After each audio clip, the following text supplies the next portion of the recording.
तो हेलो दोस्तों, इस वीडियो में हम लोग रुडोल्फ और रुडोल्फ के बारे में पढ़ेंगे। ये बेसिकली पति पत्नी थे जिन्होंने भारत के ऊपर बहुत ज़्यादा स्टडी की और इनके महत्वपूर्ण कॉन्सेप्ट हैं उनको हम लोग पढ़ेंगे। तो लायड इरविंग रुडोल्फ और सुजैन रुडोल्फ दंपत्ति शिकागो विश्वविद्यालय में प्रोफेसर थे। इन्होंने भारतीय राजनीति, समाज व आर्थिक प्रणाली का अनुभविक अध्ययन किया, यानी प्रकार से इम्पिरिकल स्टडी की। सुजैन रुडोल्फ तो अमेरिकन पॉलिटिकल साइंस एसोसिएशन की अध्यक्ष रह चुकी हैं। Susanne Rudolph American Political Science Association के अध्यक्ष रह चुकी हैं। भारत में इनके अध्ययन की शुरुआत परंपराओं और आधुनिकता के आपसी संबंधों से हुई। इन्होंने जाति व लोकतांत्रिक प्रक्रिया के मध्य सकारात्मक संबंधों की खोज की। इन्होंने भारतीय परंपराओं, धर्म व राजनीति व अर्थ यानी वही इकोनॉमी या मनी प्रणाली तथा महात्मा गांधी के योगदानों पर शोध कार्य किया। भारतीय राजनीति अध्ययनों में इनके योगदान के कारण इस विद्वान दंपति को 2014 में पद्म विभूषण से सम्मानित किया गया। इन्हें भारतीय राजनीति के इनसाइडर एंड आउटसाइडर अध्ययनकर्ता कहा जाता है। रुडोल्फ राजनीति विज्ञान में पेस्ट्रोइका आंदोलनों में सक्रिय रहे थे। पेस्ट्रोइका का एक आंदोलन था जिसने वस्तुनिष्ठ सत्य और सार्वभौमिकता के विचार को चुनौती दी। पेस्ट्रोइका आंदोलन 2000 में एक मिस्टर पेस्ट्रोइका द्वारा भेजे गए एक गुमनाम ईमेल संदेश के द्वारा शुरू हुआ था। रुडोल्फ ने राजनीति विज्ञान की कार्यप्रणाली में मात्रात्मक और गणितीय पद्धति की बढ़ती प्रवृत्ति के खिलाफ विद्रोह किया। उनकी पुस्तकें कौन कौन सी हैं? तो the modernity of tradition political development in India, ये 1967 में पुस्तक आती है, द मॉडर्निटी ऑफ ट्रेडिशन। इस पुस्तक में उन्होंने जाति और लोकतंत्र के मध्य सकारात्मक संबंधों की व्याख्या की, जैसा कि रजनी कोठारी करते हैं।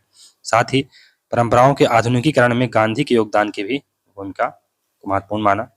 गांधी का दावा था कि भारतीय परंपरा को आधुनिक उद्देश्यों के लिए प्रयोग किया जा सकता है, इसलिए उन्होंने एक जन आधारित आधुनिक राजनीतिक पार्टी भारतीय राष्ट्रीय कांग्रेस का निर्माण किया और भारतीयों को अंग्रेजों से स्वशासन प्राप्त करने के लिए जन आंदोलन में भाग लेने के लिए राजी किया। In pursuit of Lakshmi the political economy of Indian state 1987 में इनकी पुस्तक आती है। इसमें भारतीय राज्य का विरोधाभासी व्यवहार, command and demand politics, bullock यानी बैलगाड़ी पूंजीवाद, बुलक कैपिटलिज्म और निर्बल एवं शक्तिशाली राज्य की यानी एक प्रकार से सॉफ्ट एंड हार्ड स्टेट का कॉन्सेप्ट ये देते हैं। Post modern Gandhi and other essays 2006 में इनकी पुस्तक आती है। इसमें गांधी के सत्य के साथ प्रयोगों की चर्चा की गई है और इसके साथ ही साथ इसमें उत्तर आधुनिकता, फूको, डेरिडा आदि के साथ तुलना की गई है गांधी की। जिस प्रकार उत्तर आधुनिकतावादी किसी भी सत्य को अंतिम व निरपेक्ष नहीं मानते हैं, वैसे गांधी जी भी किसी सत्य की निरंतर खोज में रहते हैं और किसी भी एक वस्तु या व्यक्ति को पूर्णतः सत्य नहीं मानते। Gandhi the traditional roots of charisma 1983 में इनकी पुस्तक आती है। Essays on Rajputana reflection on history, culture and administration 1984 में पुस्तक आती है। Education and politics in India 1972 में आती है पुस्तक इनकी। द आइडिया ऑफ राजस्थान 1994 में आती है और reversing the gauge Amar Singh diary 2000 में आती है इनकी पुस्तक। तो रुडोल्फ दंपत्ति को राजस्थान व जयपुर व राजस्थान से विशेष प्रेम था। इन्होंने जोधपुर के अमर सिंह की डायरी का संपादन भी किया था। परंपराओं का आधुनिकीकरण, मॉडर्निटी ऑफ ट्रेडिशन। तो रुडोल्फ ने अपनी पुस्तक द मॉडर्निटी ऑफ ट्रेडिशन 1967 में भारत में 3 पारंपरिक मूल्यों का अध्ययन किया जिन्होंने भारतीय समाज को आधुनिक बनने में मदद की। पहला जाति, दूसरा महात्मा गांधी के रूप में करिश्मा की जड़ें, the traditional root of charisma in the form of Mahatma Gandhi, और कानूनी संस्कृति, लीगल कल्चर्स। जाति का एक नया अवतार देखने को मिला है। जातियां लोकतांत्रिक अवतार हैं, ऐसा ये कहते हैं। भारतीय राजनीति में जाति वह धुरी है जिसके माध्यम से नवीन मूल्यों और तरीकों की खोज की जा रही है। जातियां आधुनिकता की एजेंट ऑफ मॉडर्निटी हैं। फिर जाति व्यवस्था ने जातियों के राजनीतिकरण में सहयोग देकर परंपरावादी व्यवस्था को आधुनिकता के सांचे में ढालने का कार्य किया है। रुडोल्फ का मत है कि भारत में श्रमिक वर्ग का आकार बहुत छोटा है, अतः वर्ग यानी क्लास की राजनीति नहीं हो सकती है। भारतीय समाज तो जात की राजनीति के लिए उपयुक्त है। जाति समूह लोकतंत्र का प्रयोग तो अपने राजनीतिक एवं आर्थिक हितों की पूर्ति के लिए करते हैं। भारत में या राजनीति में भाग लेने के लिए जातियों के बंधन टूटते हैं, वो ज़्यादा उदार होते हैं। इस प्रकार रुडोल्फ तथा रजनी कोठारी जातियों को लोकतंत्र की समृद्धि का आधार मानते हैं। उन्होंने तर्क दिया है कि जाति को चुनावी लोकतंत्र में बाधा नहीं बल्कि एक वाहन के रूप में देखा जाना चाहिए। उन्होंने जाति को न केवल एक समाजशास्त्री इकाई के रूप में बल्कि एक राजनीतिक संघ और आर्थिक श्रेणी के रूप में भी देखा है। रुडोल्फ और रुडोल्फ भारतीय लोकतांत्रिक व्यवस्था में जाति गतिशीलता कास्ट मोबिलाइजेशन के 3 मॉडल बताते हैं। पहला कास्ट मोबिलाइजेशन, 3 मॉडल कौन कौन से हैं? एक वर्टिकल मॉडल है, दूसरा हॉरिजॉन्टल है और तीसरा डिफरेंशियल। वर्टिकल मॉडल, इस मॉडल के तहत निम्न जातियां यानी lower caste, so called lower caste, कुलीनों यानी नोबल्स के बराबर आने का प्रयास करती हैं। इसे ही संस्कृताइजेशन का एक प्रकार से तमगा दिया जाता है श्रीनिवासन के द्वारा। वो ऊपर उठती हैं तथा स्वतंत्र पहचान बनाती हैं, जैसे कि मध्य प्रदेश में। हॉरिजॉन्टल मोबिलाइजेशन में इसमें लोअर कास्ट स्वयं के नेताओं का विकास करती हैं तथा राजनीतिक भागीदारी के लिए संगठित होती हैं, उदाहरण के लिए उत्तर प्रदेश और बिहार में। और डिफरेंशियल, तो इसमें एक प्रभु जाति में आर्थिक कारकों व आर्थिक विभेद के कारण बिखराव हो जाता है। परिणाम स्वरूप निम्न जातियां संगठित होकर उनका स्थान ले लेती हैं और उन्हें धकेल देती हैं, जैसे कि तमिलनाडु में ऐसा हुआ। अपने परिवर्तित रूप में जाति व्यवस्था ने भारतीय कृषि समाज में प्रतिनिधि लोकतंत्र को सफल बनाया है। जातियां आपसी दूरी कम कर लोकतंत्र में समानता का विकास करती हैं। मॉडर्निटी ऑफ ट्रेडिशन में ये आधुनिकीकरण के पश्चिमी मॉडल को चुनौती देती हैं। वे आधुनिकीकरण के लिए औद्योगिकरण, शहरीकरण, स्वतंत्रताओं, शिक्षा आदि को आवश्यक नहीं मानते हैं। इनका दावा है कि भारत में पारंपरिक संस्कृति व जाति ढांचे ने स्वयं को प्रजातांत्रिक आधुनिकता में ढाल दिया। भारतीय प्रजातंत्र में राजनीतिक आदमी को पारंपरिक सामग्रियों से ठोक पीट कर बनाया गया। लक्ष्मी का पीछा, लक्ष्य, तो in the pursuit of Lakshmi, तो इसमें भारतीय राज्य की राजनीतिक अर्थव्यवस्था का विश्लेषण किया गया है। उन्होंने राज्य को विकसित व विकासशील, अमीर व गरीब तथा निर्बल व शक्तिशाली, वीक एंड स्ट्रांग बताया है। भारत एक निर्बल शक्तिशाली राज्य है, भारत एक वीक एंड स्ट्रांग स्टेट है। इस पुस्तक में कमांड पॉलिटिक्स और डिमांड पॉलिटिक्स तथा बुलॉक कार्ट कैपिटलिज्म, बैलगाड़ी पूंजीवाद की व्याख्या की गई है। परस्यूट ऑफ लक्ष्मी 1987 में आती है। में उन्होंने भारत में राजनीतिक विकास और परिवर्तन को समझने के वैकल्पिक तरीके बताए। भारत में राजनीतिक और आर्थिक कारकों पर स्वतंत्रता के 4 विचारों पर प्रकाश डाला है। भारत में राजनीतिक और आर्थिक कारकों पर स्वतंत्रता के बाद 4 विषयों पर प्रकाश डाला है।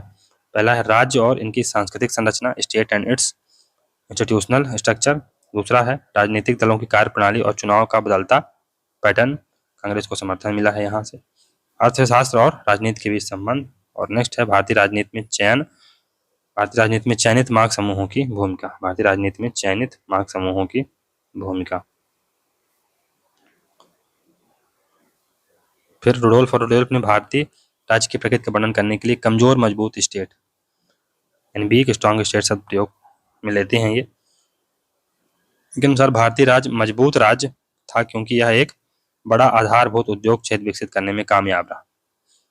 इसकी केंद्रवाद यानी सेंट्रिज्म की प्रवृत्ति ने राजनीतिक संघर्ष को कम कर दिया और एक पेशेवर नौकरशाही, प्रोफेशनल ब्यूरोक्रेसी का स्टील फ्रेम एक विस्तृत और विस्तारित राजतंत्र को घेरता है। ये आगे तर्क देते हैं कि भारतीय राज्य का मजबूत और केंद्रवादी चरित्र निम्नलिखित जटिल कारकों से उभरा। पहला, राष्ट्रवादी आंदोलनों की विरासत कांग्रेस पार्टी का प्रभुत्व बनाने में मदद करती है। तो राष्ट्रीय आंदोलन की विरासत कांग्रेस पार्टी का प्रभुत्व बनाने में मदद करती है। दूसरा, पूंजी और श्रमिक वर्ग अर्थव्यवस्था का एक छोटा हिस्सा है और इन वर्गों पर राज्य का नियंत्रण होता है। साथ ही भारत में चेतना और राजनीतिक जो लामबंदी है जाति समुदाय पर अधिक है, वर्ग के आधार पर नहीं। वे राज्य की धारणा को एक शक्तिशाली तीसरे अभिनेता, थर्ड एक्टर के रूप में प्रस्तुत करते हैं। रुडोल्फ के ये भारत एक कमजोर स्टेट था क्योंकि यह ग्रामीण इलाकों में प्रभावी ढंग से प्रवेश करने में विफल रहा। दूसरे, लामबंदी व उल्लंघन के बढ़ते स्तर तथा राज्य और अग्रणी पार्टी कांग्रेस दोनों को इंदिरा के द्वारा संस्थागत रूप से खत्म यानी इंस्टीट्यूशनलाइज्ड रूप से इसको खत्म कर दिया गया और जातियों और वर्गों के बीच ग्रामीण इलाकों में अनौपचारिक गृहयुद्ध, सिविल वार शुरू हो गया। रुडोल्फ भारत में धनी व निर्धन, रिच एंड पुअर राष्ट्र राज का विरोधाभास है। यानी एक प्रकार से rich and poor nation Bharat में दो एक प्रकार से नेशन बिलोंग करते हैं भारत में है। इसमें कमजोर व शक्तिशाली दोनों ही प्रकार के तत्व हैं। कुणाल मंडाल ने इसी तरह अपनी पुस्तक एशियन ड्रामा में भारत को सॉफ्ट स्टेट कहा। एशियन ड्रामा उनकी पुस्तक है कुणाल मंडाल की, उसमें उन्होंने भारत को सॉफ्ट स्टेट कहा। रुडोल्फ भारतीय राज्य और उसकी संस्थाओं के कमजोर होने पर प्रकाश डालते हैं। यह राजनीतिक लामबंदी के बढ़ते स्तर से उत्पन्न हुआ और यह कांग्रेस के प्रभुत्व में गिरावट और मतदाताओं की अधिक अस्थिरता के रूप में परिलक्षित हुआ। डिमांड एंड कमांड पॉलिटिक्स के तहत राज्य की राजनीतिक प्रकृति व आर्थिक विशेषताओं के मध्य संबंध स्थापित किया गया। डिमांड पॉलिटिक्स तो मांग राजनीति उस स्थिति को दर्शाती है जिसके तहत सरकार अपनी नीतियां व कार्यक्रम अल्पकालिक लाभ के लिए बनाती है। इसमें संसाधन आवंटन और कल्याणकारी गतिविधियां चुनावी लाभ के लिए मद्देनजर बनाई जाती है। इसमें मतदाता की संप्रभुता होती है और राज्य पर सामाजिक नियंत्रण होता है। इसमें राज्य की वैधता बढ़ती है। कमांड पॉलिटी, इसमें संसाधन आवंटन और वितरण का लक्ष्य दीर्घकालिक उद्देश्यों व स्थायी लाभों की प्राप्ति होती है। राजनीति में राज्य की भूमिका एक अधिकारवादी यानी मोनोपोलिस्टिक व अल्पाधिकारी यानी ओलिगोपोलिस्टिक होती है। कमांड इकोनॉमी में राज्य नियोजित अर्थव्यवस्था के माध्यम से दीर्घकालिक दृष्टिकोण को लागू करने की क्षमता रखता है। इसमें राज्य की संप्रभुता और समाज पर राज्य का नियंत्रण होता है। इसमें राज्य की वैधता कम होती है। उन्होंने भारतीय आर्थिक राजनीति को समयावधि की दृष्टि से 3 कालखंडों में बांटा है। पहला प्रजातंत्र शासनकाल, प्रजातांत्रिक शासनकाल व कमांड पॉलिटिक्स 1952 से 64 तक नेहरू काल में। प्रजातांत्रिक शासनकाल व डिमांड की राजनीति 1964 से 75, 77 से 86। अधिनायकवादी शासनकाल व कमांड राजनीति 1975 से 77 आपातकाल में ये दिखी। तो भारतीय राज्य अर्थव्यवस्था का पथ प्रदर्शक है, अध्यापक है और संरक्षक बना रहेगा। वह कमांडिंग हाइट्स को नहीं छोड़ेगा। वह कमांडिंग हाइट्स को नहीं छोड़ेगा इन द सेंस कि वो कमांड करना नहीं छोड़ेगा, एक प्रकार से हर चीज को डिसाइड करना नहीं छोड़ेगा। फिर bullock cart capitalism in the pursuit of Lakshmi 1983 में उनकी पुस्तक आती है। रुडोल्फ और रुडोल्फ ने कृषि वर्ग के 4 उपवर्ग बताए हैं। कौन कौन से? खेतिहर मजदूर, एग्रीकल्चरल लेबरर्स, छोटे धारक स्मॉल होल्डर्स, बैलगाड़ी पूंजीवाद यानी ब्लॉक कैपिटलिस्ट, और बड़े जमींदार लार्ज लैंड ओनर्स। हरित क्रांति के बाद बुलॉक कैपिटलिज्म यानी बैलगाड़ी पूंजीवाद एक नया आर्थिक और राजनीतिक रूप से प्रभावशाली वर्ग उभरा। बैलों से खेती करने वाले अधिक संख्या में थे और अन्य श्रेणियों की तुलना में अधिक भूमि पर उनका नियंत्रण था।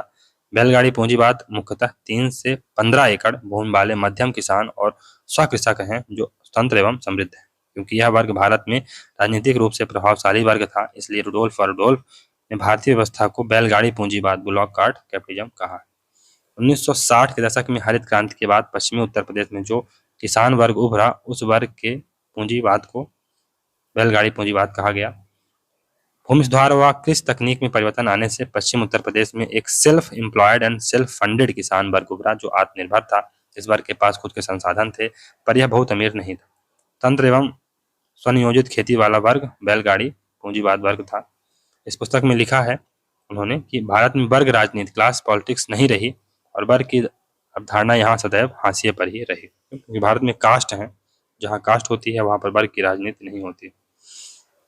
रुडोल्फ और रुडोल्फ ने एक नई अवधारणा संघीय बाजार अर्थव्यवस्था फेडरल मार्केट इकोनॉमी, जिसे नई कल्पनाशील अर्थव्यवस्था भी कहा जाता है, दी। यह मिश्रित अर्थव्यवस्था थी और नवीनता थी। उन्होंने कहा कि 1991 के आर्थिक उदारीकरण और विभिन्न लाइसेंसिंग प्रतिबंधों को हटाने से राज्य को उद्यमी के रूप में उभरने का अवसर मिला। संघीय अर्थव्यवस्था तो ये विकेंद्रीकृत खुले बाजार और अर्थव्यवस्था की ओर यह आंदोलन पार्टी प्रणाली के बदलाव के कारण भी था, अर्थात बहुदलीय प्रणाली में अब एक पार्टी का प्रभुत्व था और आर्थिक विचारधारा एवं व्यवहार में परिवर्तन। नई आर्थिक नीति इस प्रकार कमांड पॉलिटी के सभी स्तर एक पार्टी केंद्रीयवादी राज्य और सार्वजनिक निवेश रूपांतरित हो रहे थे। रुडोल्फ और रुडोल्फ अपने आर्थिक मॉडल में निर्भरता सिद्धांत व तार्किक चयन सिद्धांत, पथिगत व्यक्तिवाद दोनों की ही अवहेलना करते हैं। अन्य विचार, उन्होंने किसान आंदोलनों और जमींदारों का भी अध्ययन किया। राजस्थान में जागीरदारों ने किसान पार्टी ज्वाइन कर ली और अपनी जागीरें बचाने के तरीके ढूंढ लिए। उनकी बुक है from landed class to middle class Rajput adaptation in Rajasthan. Rudolph और रुडोल्फ लोकसभा में बहुमत सिद्ध करने के लिए हिंदी हार्टलाइन का समर्थन आवश्यक है जो कांग्रेस के हाथ से निकल रहा। आपातकाल तो संस्थागत निर्बलता के दृष्टिकोण से ऐतिहासिक था। चुनाव आयोग व उच्चतम न्यायालय जैसी संस्थाओं ने भारतीय शासन व्यवस्था के स्वरूप को हस्तक्षेपकारी से नियामकी में बदल दिया है। जैन रुडोल्फ, संविधान निर्माताओं ने सांप्रदायिकता एवं रूढ़िवादिता के जवाब में धर्मनिरपेक्षता को विषहर एंटीडोट के रूप में अपनाया था। रुडोल्फ के अनुसार क्षेत्रीय दलों ने भारतीय राजनीति को प्रभावित किया है और भारत को वास्तविक और कार्यात्मक संघ फंक्शनल फेडरेशन बनाया है। एक्सप्लेनिंग इंडियन डेमोक्रेसी कोलन अ 50 ईयर पर्सपेक्टिव 2008 में उन्होंने भारत के चुनाव आयोग को भारत भारत में स्वतंत्र एवं निष्पक्ष चुनाव के लिए सुरक्षा कवच bulwark for free and fair election in India कहा। 1990 के दशक में चुनाव आयोग की भूमिका का वर्णन करते हुए उन्होंने कहा कि इस अवधि में चुनाव आयोग के मजबूत होने से कैबिनेट और संसद में लोगों का विश्वास कम हो गया।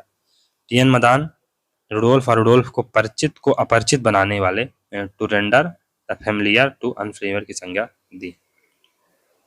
तो चलिए दोस्तों, यहाँ से हमारा ये रुडोल्फ और रुडोल्फ का चैप्टर समाप्त होता है। होप कि आपको समझ में आया होगा। तो मिलते हैं अगले वीडियो में। अगर आपको वीडियो से अच्छी लग रही है तो वीडियो को लाइक करें, सब्सक्राइब करें, ज़्यादा से ज़्यादा शेयर करने का प्रयास करें। मिलते हैं अगले वीडियो में, तो के लिए good bye. Thank you very much for discussion.